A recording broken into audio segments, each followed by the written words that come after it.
Salut tout le monde, moi c'est Zara et aujourd'hui je vais vous parler comment j'ai appris le français à l'âge adulte de zéro et sans vivre dans un pays francophone. Je vais vous partager les méthodes qui ont marché pour moi-même et surtout des conseils pratiques pour vous aider dans votre propre apprentissage. Alors, si vous êtes prêts, installez-vous bien. Activez les sous-titres si vous en avez besoin et c'est parti.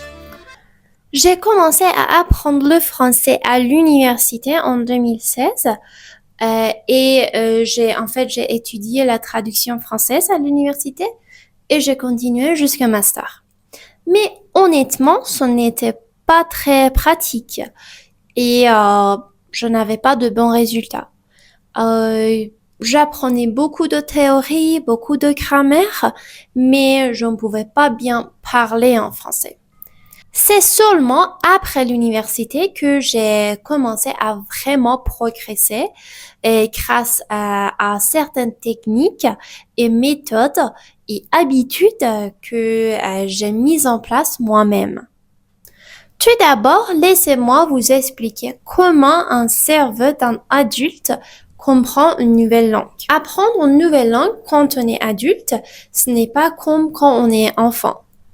On a un cerveau plus logique et on va comprendre le pourquoi et le comment. On a moins de temps, on est plus exigeant, mais on a aussi des forces. On sait comment on apprend le mieux. Et on peut être plus discipliné. Moi, ce qui a changé les choses, c'est quand j'ai compris que j'avais besoin d'une méthode structurée. Pas juste écouter ou répéter au hasard, mais à vraiment comprendre les bases de la langue. J'ai commencé le français avec les livres d'édito. Ça, c'est en fait le niveau B1, mais il y a aussi les autres niveaux.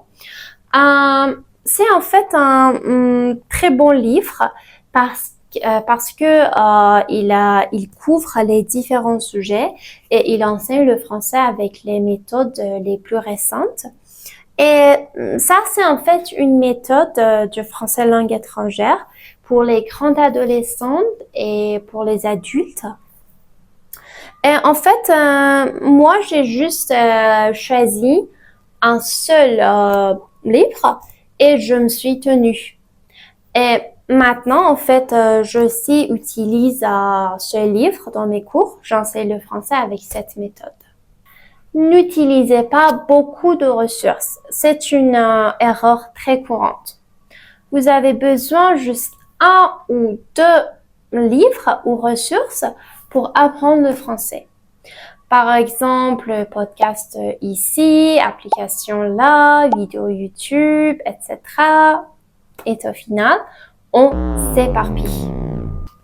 Je vous conseille vraiment de choisir un ou deux supports maximum et de les suivre du début à la fin. Il faut construire des bases solides, un peu comme une maison. Si les fondations sont instables, tout le reste s'écroule.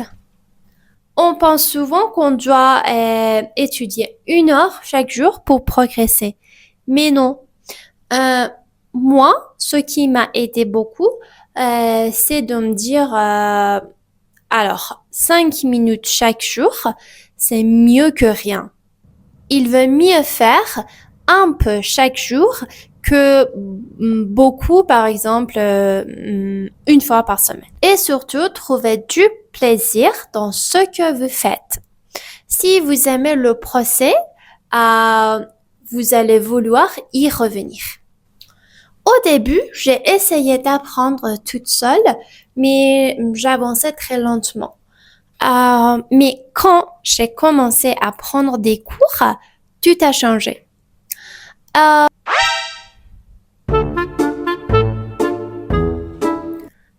mon avis, un prof qui n'est pas natif peut vraiment vous aider parce qu'il comprend vos difficultés dans ce procès. En fait, il a passé par là lui aussi. L'idéal, c'est un cours qui vous aide à parler à l'utiliser les règles de grammaire et les vocabulaires que vous aviez appris. Un truc qui m'a beaucoup aidé, c'est de regarder les dessins animés en français. Euh, Ils sont très simples, clairs, et ça aide votre oreille à s'habituer à la langue, au rythme de la langue, à la musique de la langue. Euh, J'aime beaucoup le dessin animé qui s'appelle Lou. C'est très sympa. Euh, En fait, c'est des histoires d'une petite fille et sa mère, et c'est drôle aussi. Et vous pouvez le trouver simplement sur YouTube. J'ai mis du temps à trouver ce qui vraiment marche pour moi. Et aujourd'hui, je vois des résultats. Et donc, vous aussi, vous pouvez y arriver. Juste choisir une seule méthode qui est assez claire et travailler un petit peu chaque jour. Et surtout, n'ayez pas peur de faire des erreurs. C'est très normal. Alors, merci d'avoir regardé cette vidéo et si ça vous parle, n'hésitez pas à m'abonner et mettez un petit like. Alors, à très bientôt pour une autre leçon en français. Ciao!